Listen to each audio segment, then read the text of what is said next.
Green Cincinnati Education Advocacy. He's also leading the charge for Earth Day in Cincinnati this year. If you look in the back, you'll see the poster. The plan is to have all 52 neighborhoods represented with a table or a booth to come and share what the Green Cincinnati plan has done for their neighborhood and just kind of bring the neighborhoods together, get them talking to each other, what can they do in their communities. Chuck is also a lead AP and has worked on many LEED certified projects throughout his career. So with that, let me pull up Chuck's presentation. That's great that you're got a kids activity. We're always looking for kids activities at Earth Day. I wonder what that would be. You know, try to keep ice for as long as possible. Yeah.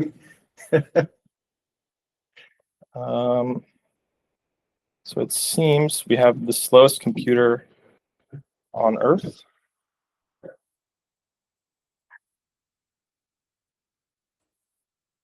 So I got involved with the Green Cincinnati Education Advocacy is a brand that I started in 2009 to get involved with the U.S. Green Building Council. When I learned about it, I was really impressed with its holistic look at the environment and built environment, including both the transportation and materials, indoor air quality. I'd studied architecture down at the University of Kentucky, and I really enjoyed learning about the U.S. Green Building Council. And I was able to just get involved and do some LEED projects. Green Source was a building down on 8th Street, enriching spaces. It's an office furniture place in Forest Park, and my own office, and down in Washington Park, got LEED Platinum, and so it's really exciting to work on those. And now, in 2019, I was invited by Raphael Patow, the director of the Contemporary Art Center, to help them reach their 2030 district goal of reducing energy by 50% by 2030. And how do I advance it? Just that right button. Yeah. So that's how I got started with all this, and that's the QR code to my website. When I got involved initially, I gave a lot of tours of LEED buildings because I started teaching classes how to pass the LEED AP exam. So the Steger Center here on UC's campus is very famous for its configuration, and especially its daylight lighting.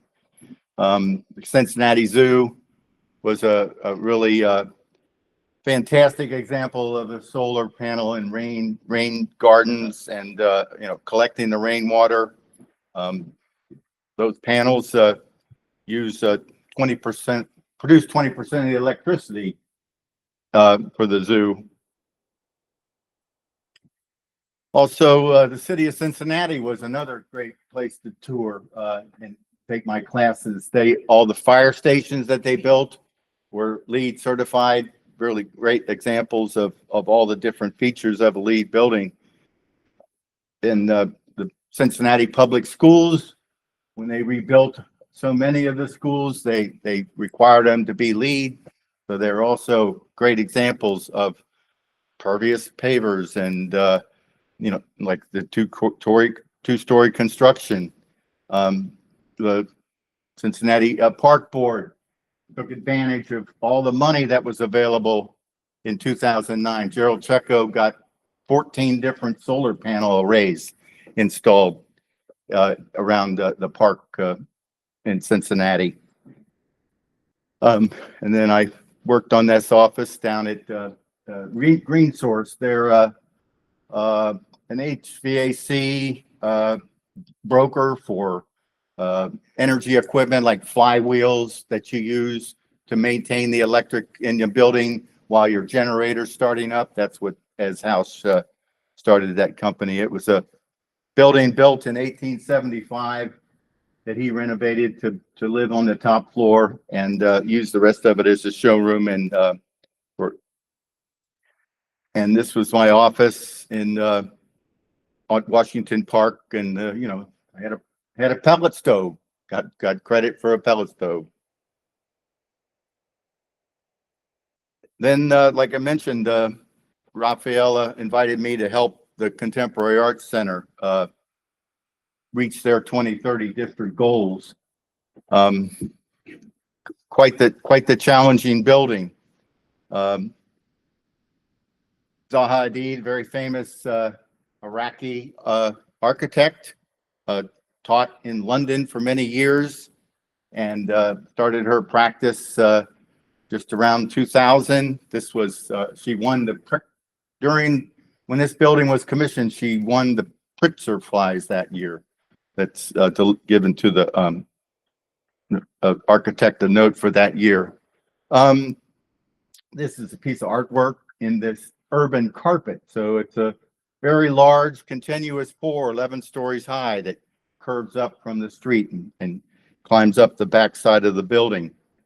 And along that giant concrete wall are these steps that were fabricated out of aluminum by a local amusement park ride manufacturer here in town. They zigzag back and forth up that urban carpet, and it's a giant atrium that follows those staircases up the north side of the building.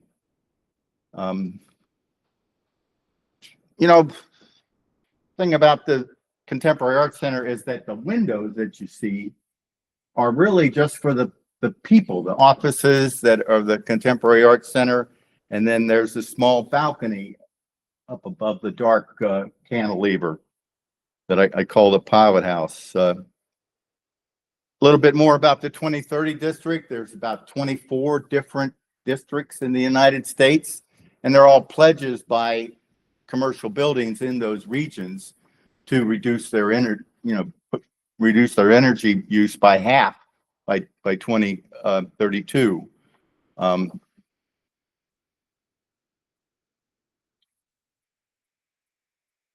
As you can see, that some improvement so far is on that 2023 performance report. Also, if you're familiar with LEED, you'll know that ARC is a part of LEED.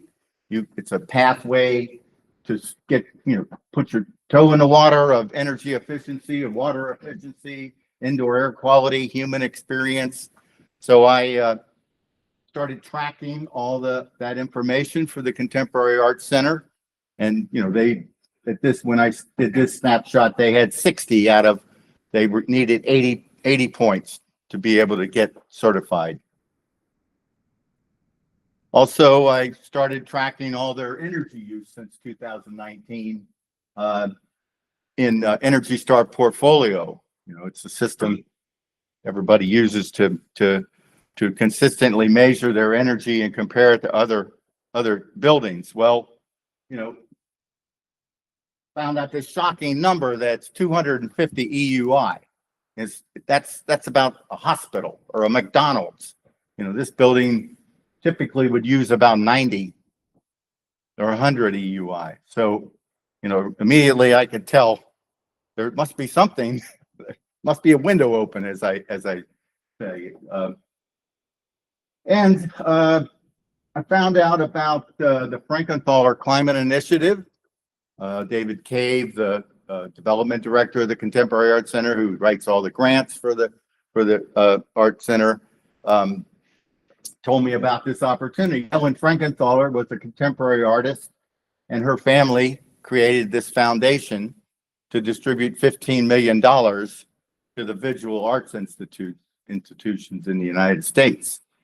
And another thing that I watched was Rocky Mountain Institute and World Resources Institute.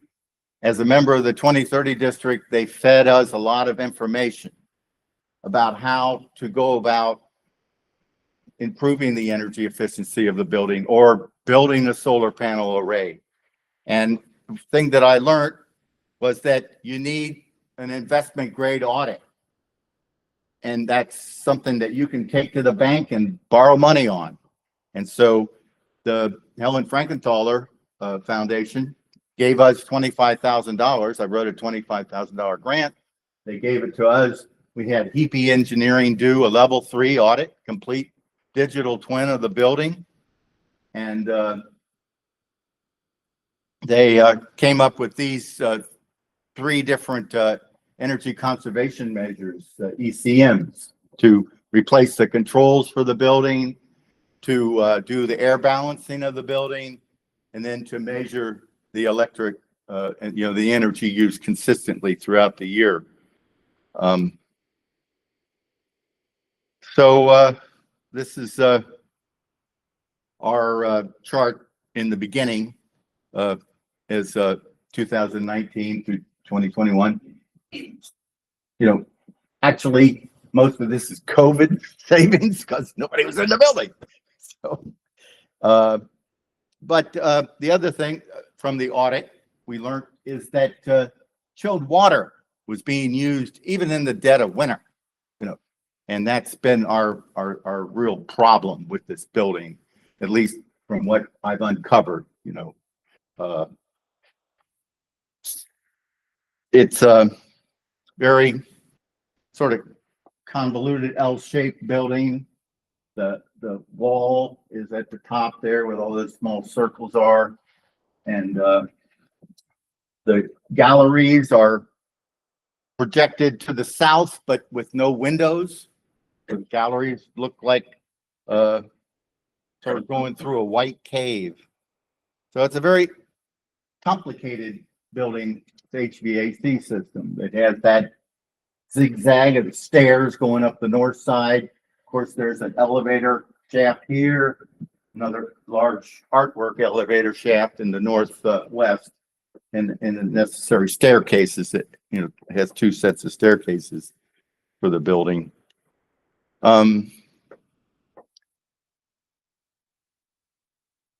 there's just some of the different floors. The 6th floor is a classroom, and it's one of the few floors that have windows in it. This small area for the kids to look out. As part of the grant, it was the audit that HEPE did was $40,000. So they had some discretionary money with the state of Ohio Department of Economic Development to use as they saw fit for energy efficiency measures. So they tapped $15,000 from that fund and then combined it with the $25,000 I got from Frankenthaler and got the number that we needed to pay for that level 3 audit.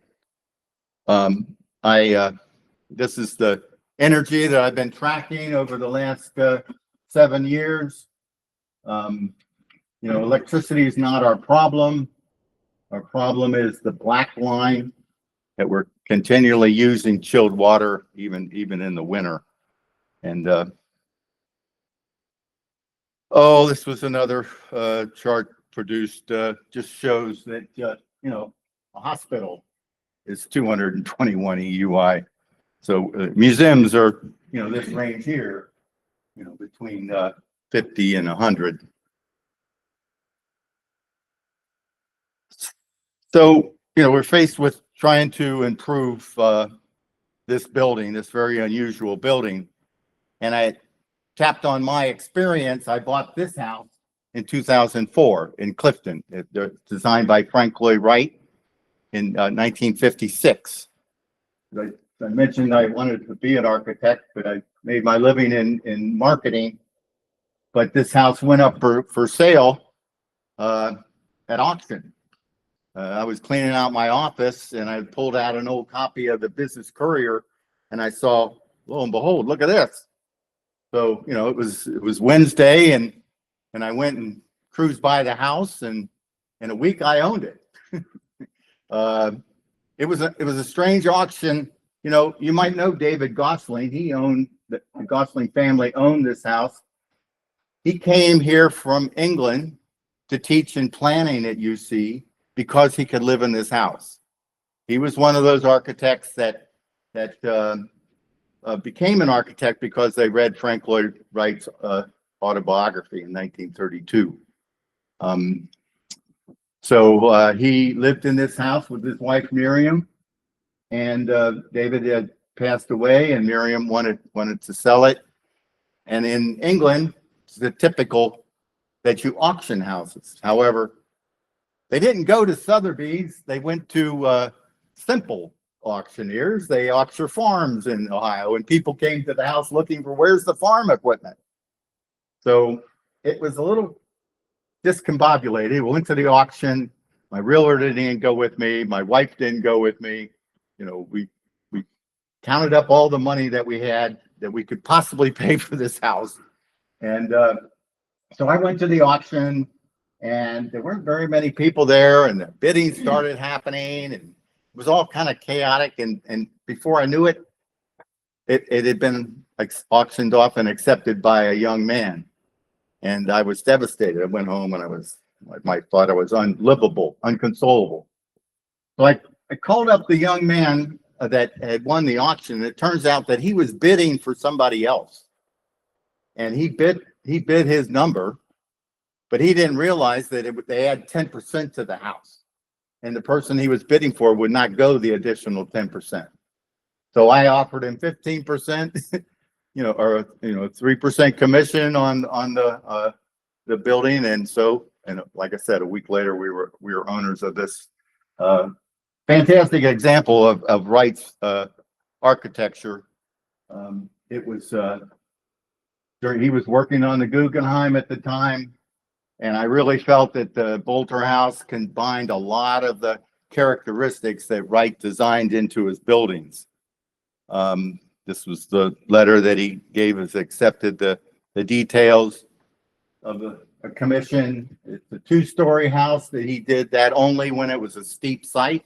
There wasn't enough room to do a ranch style.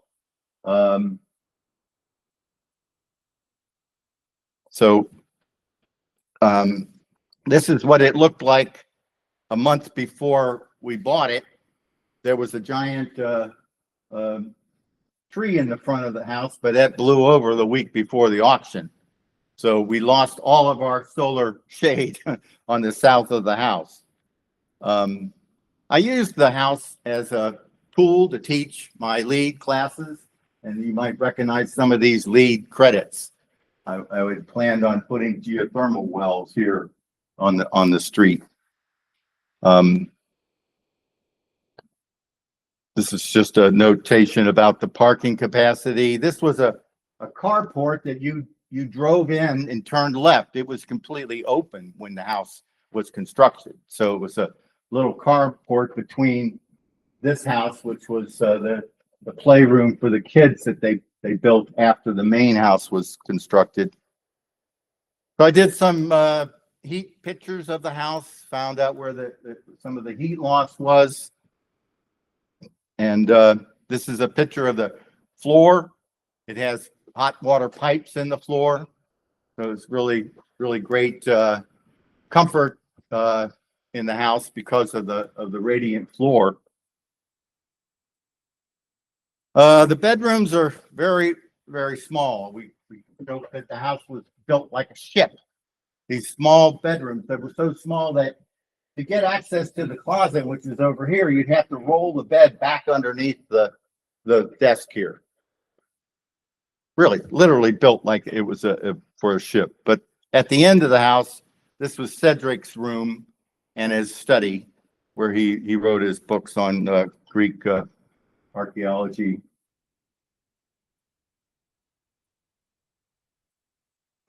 So all this, I was responsible for trying to improve the energy efficiency of this home. We had an EUI of 90, whereas a typical home should be, 20, 30. So I proceeded to caulk everything, all the windows, all the different gaps between the concrete block and the redwood. I don't think anything had been done to the house. I learned that it was woven together in a 3-dimensional weave. The second floor was hung from the ceiling by redwood beams. These 11 massive, 20-foot tall redwood beams are all that held up the south side of the house. They, typically you can't use structural members as window frames, but they got a variance by the City of Cincinnati Zoning Board and allowed them to construct the house according to Mr. Wright's designs. And when you say that it's woven together, you can see the balcony from the second floor bedrooms goes right through the window on the west side of the house. There's a window there, a plate glass window that was cut out in that zigzag pattern of the siding. That became Cedric's balcony in his office. These are some of the pictures during the construction of the house.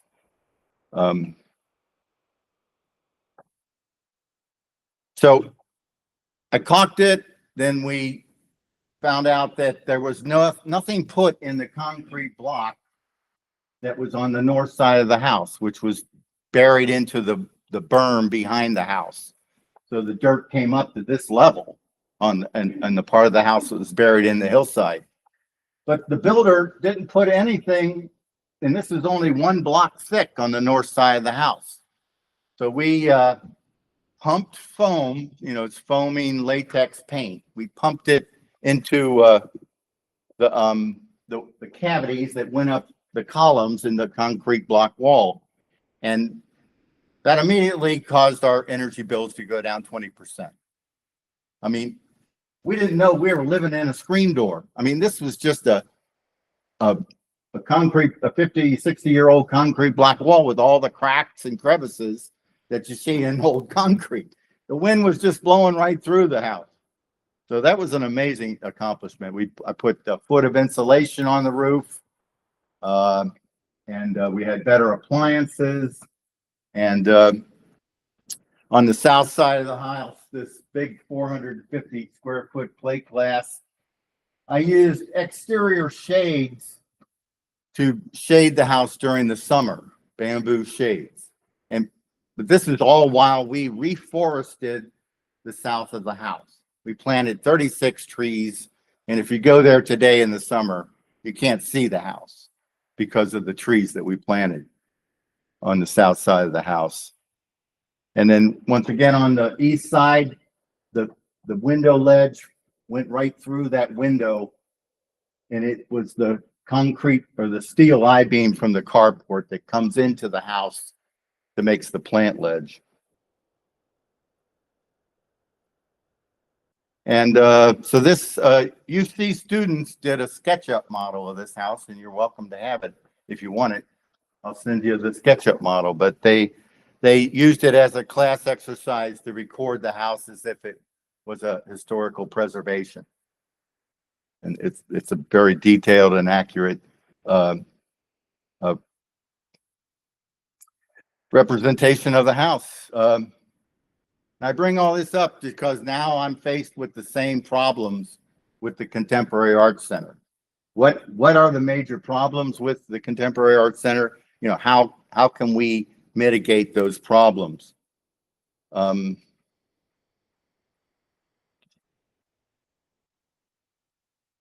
One thing about the CAC that they changed was it was designed to be completely open at the bottom.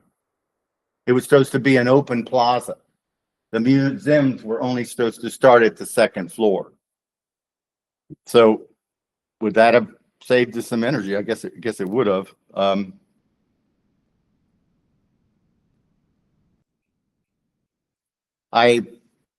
Should I? The audit that we did said that we needed new controls for the building. So we just accomplished that last December. We just got done with the air balancing of the building, and we've improved the energy efficiency 18%.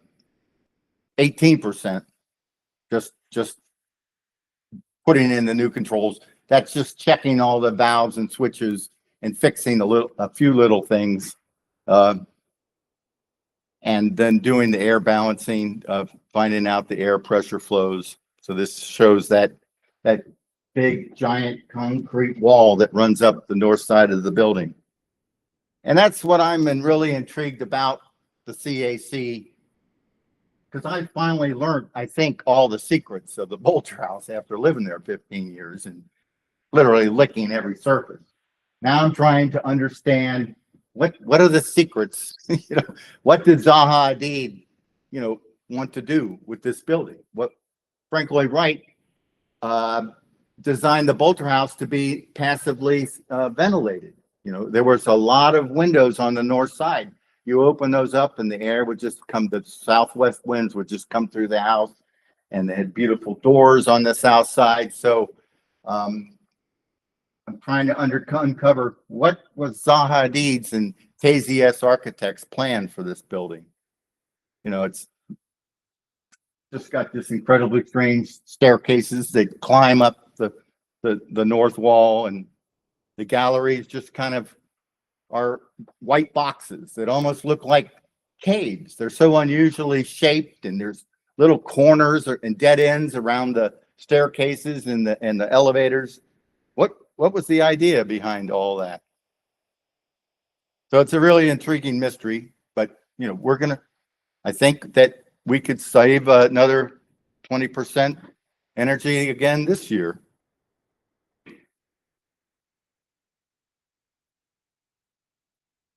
Just some more pictures of the inside of the building and the staircases that just Zaha Hadid, I learned just last weekend that she actually wanted to have just them to be just ramps with no steps, like Frank Lloyd Wright's Guggenheim, which is just a spiral ramp.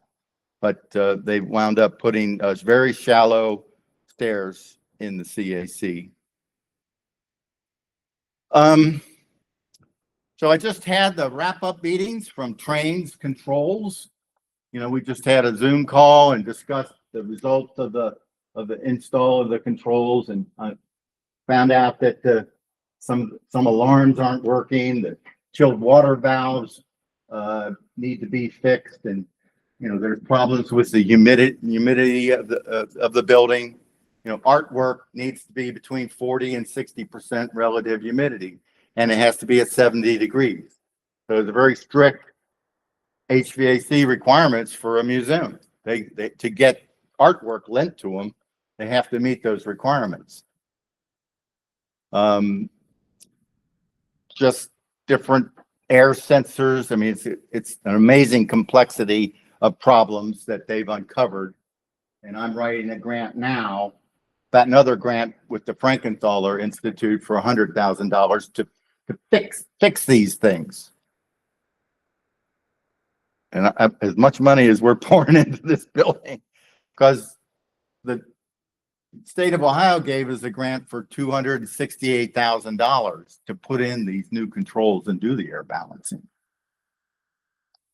This was the air balancing. We found this incredible pressure drop across the filters. It's amazing. This is a real detective story about the building. We're lucky to have the original contractor that worked on the CAC to stay on to be the building manager for 20 years. He did a great job. He maintained that temperature and humidity, but there's some other really serious fundamental problems with the way this HVAC system works if it's running at a EUI of 250. So we're trying to figure out how can we change this system so that it's more efficient. So our goal is just to reduce the chilled water. We're using about $16,000 a month of chilled water. Our contract states that we need to use $6,000. If we could get that, we would save $100,000 a year on our HVAC cost, which is about $280. And we'll see how that works out. We've got a lot of people are interested in helping this building be more energy efficient. It makes a great story. It's a world famous building. And if we can do it in the Contemporary Arts Center, you know, these types of retrofits, it'll be a good example for other buildings. One unique thing that Train came up with, they did another audit to apply for another grant of maybe $750,000. They really wanted to go for the moon and solve this building's problems and also get it off of carbon. So the Train's engineers came up with the amazing idea to tap into the chilled water that's used in the building and out of the district system. So you might not know this, but Cincinnati has a loop of chilled water that goes throughout all of downtown. The CEC taps into that chilled water and uses that as it needs cooling, and then, you know, pumps it at a slightly warmer temperature back to the plant that's downtown that produces the chilled water. Train's idea was, well, you know, we'd love to put in geothermal in this building, but we can't dig wells in the basement. We can't dig wells on 6th Street. But we've got this huge amount of water coming into the building, getting pumped up to the 6th floor where the HVAC penthouse is. Why don't we tap into that? I mean, it's an incredible idea. We'll just take that water that once we've warmed it up a little bit, doing our chilling needs, we'll just loop it through, you know, an electric heat exchanger and chill it down a little bit and send it back to Coolco. No worse for wear.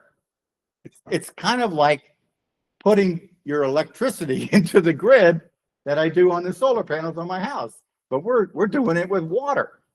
So it's a really brilliant idea. So that's where we are right now with trying to think about this building.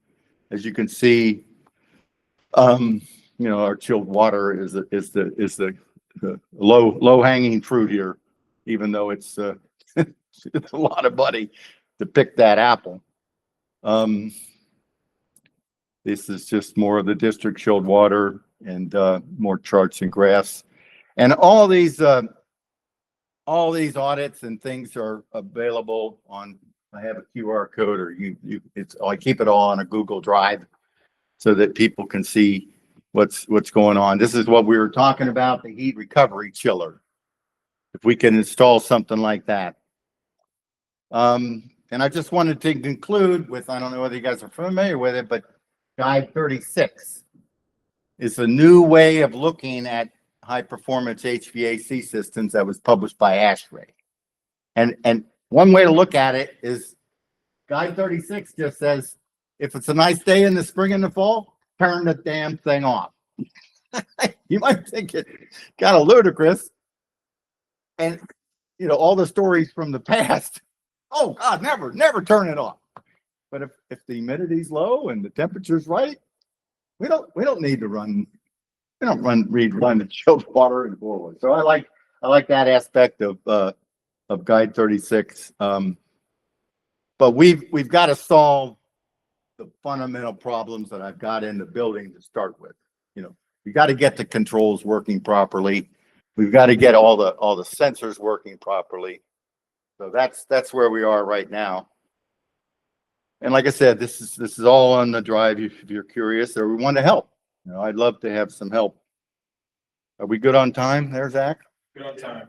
Got like 15 minutes. So I just wanted to conclude with my pitch that Zach's going to be helping me with Earth Day.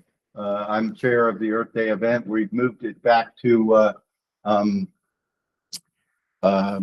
Washington Park, Cincinnati, and it's part of a Green Career Fair, and it's also part of the Green Cincinnati plan, which is, we're so lucky to have this plan here in Cincinnati. This is a world-class environmental path to be much more resilient and lower the heat island effect of the city and improve the quality of life in Cincinnati.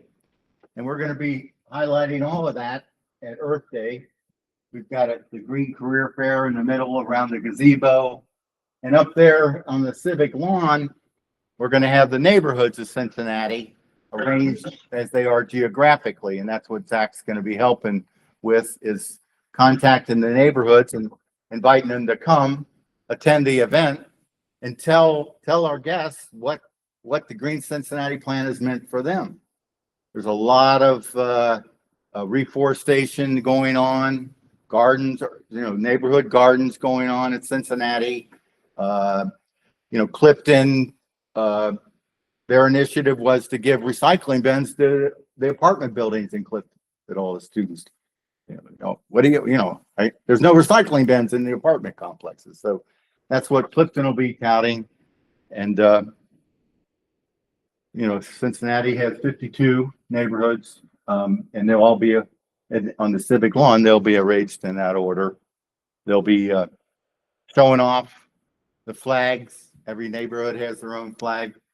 But then, like I said, they'll be talking about apartment recycling and get with the program. The city's helping apartment buildings with the recycling bin. Same way they do with all the they've been given recycling started. I think it was in the mid-90s, really. So y'all have any questions?